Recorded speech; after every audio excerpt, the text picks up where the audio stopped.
everyone, I'm Love Trinity. Today we'll be doing a production breakdown of my new song called That Girl. The full song is on my YouTube channel with me playing all the instruments, but it is coming to Spotify on April 5th. Alright, let's get into it. Alright, so this is my session. I've got it split up and organized into all different instruments, and then I have the markers that checkpoint all of the different parts in the song. Let's start with verse 1. My thoughts are slowly drowning me in sadness. A year ago, myself wouldn't know what to say about how much I've changed, how all of my days have been wasted in my thoughts. I used to be this bubbly girl who used to talk on the telephone, but now So that is the first verse of That Girl. So basically what is just playing is the lead piano, the drums come in the second part, and then the bass as well, and then I just have a guitar response. So with the lead vocals, I have a bit of reverb on them. I just have Valhalla Room on them, and I will just bypass it so you can hear what it sounds like with and without it. I really think it makes a great difference in a vocal, having the slightest bit of reverb. My thoughts are slowly drowning me in sadness. A year ago, myself wouldn't know what to say. I think it really adds a nice little texture and just really creates a nice room for the vocals in the mix. I also just have a high pass filter. With the piano, I try to make sure that it isn't very muddy in the mix. I want it to sound a bit bright but still having that warm element to it. And how I achieve that is by ducking down about 400 Hertz by about 4 dB.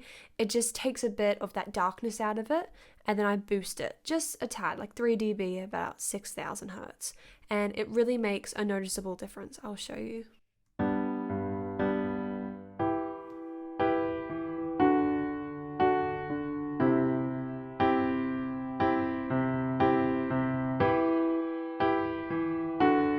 So that's with and without it. I think it really just brightens up that piano just enough.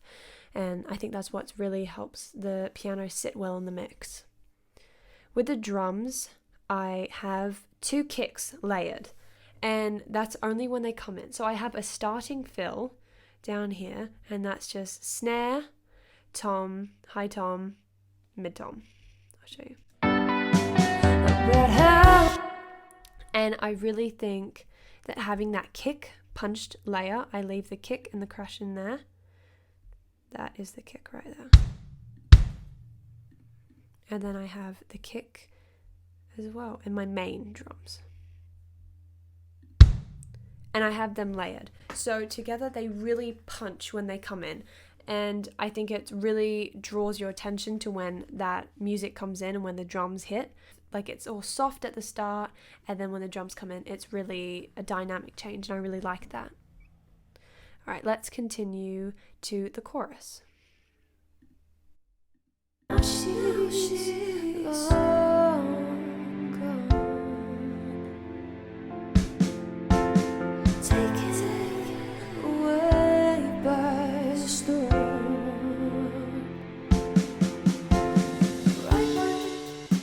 So during that chorus, the only difference is the strings coming in. They are just single notes on the strings. And I've just layered them to try and give them a bit of harmony and a fuller sound. So this is what they all sound like soloed together.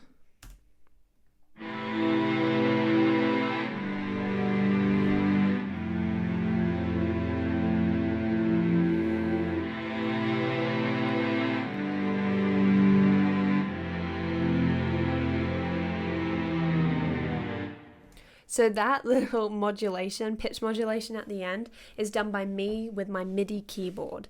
And I just really wanted to add a little bit of a texture to it. I really think that that is just like, it's like a little piece of ear candy in the song. And I really like it because it just, if you notice it, it's great. And this is how it sounds in the mix once you've heard it. Way by the storm. very subtle, but I'm really happy with it. Alright, so here is verse 2 and the pre-chorus. They are basically the same as verse 1. They just have the drums here, the piano, harmonies, lead vocals, and that's it. But then the bass comes in on the pre. I'll show you. It all started when I was 13. I started wanting to be someone that's not me, someone who flirts with the guys, that stays up late nights, dreaming of all her fantasies, the perfect life that drives home at night with all of her possibilities. But now, so those two are basically the same as the start. It's just the bass coming in with the low toms. Alright, now the chorus. but now she's long gone, taken away by the storm. She's not what. So how I try to build up the dynamics of that chorus going into the bridge is I have the bass come in. I have the bass in the pre, so I just change it to the single notes plucking in the bass, but I also layer it with a sub, so it really adds a little bit of layering to that bass, and I think it really helps just kind of bring it up another level so you feel the build up. Now she's long gone, taken away by the storm. She's not. Along with a reverse crash there. I have the reverse crash and it's very subtle, but it's just kind of, you feel it more. You feel the, oh my god, what's going to happen? And then it breaks off into the bridge, and I'm really happy with how that dynamic and how it's brought up to sound. What she used to be, with all of her wild fantasies, she really just wanted to be that girl and just fit in with the crowd. But now And now into the outro. So the outro is mainly just soft piano, kick, and a rim shot, and then it's just the lead vocal slowly fluttering away. But now she slowly drowned, taken away by the storm. So that was the production breakdown of That Girl.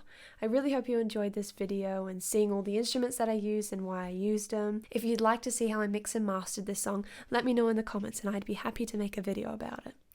Alright, make sure to pre-save this song if you really liked it, and feel free to watch my, whichever side it's on, my video of That Girl with me playing all the instruments. Alright, thank you. See you in the next video. Bye.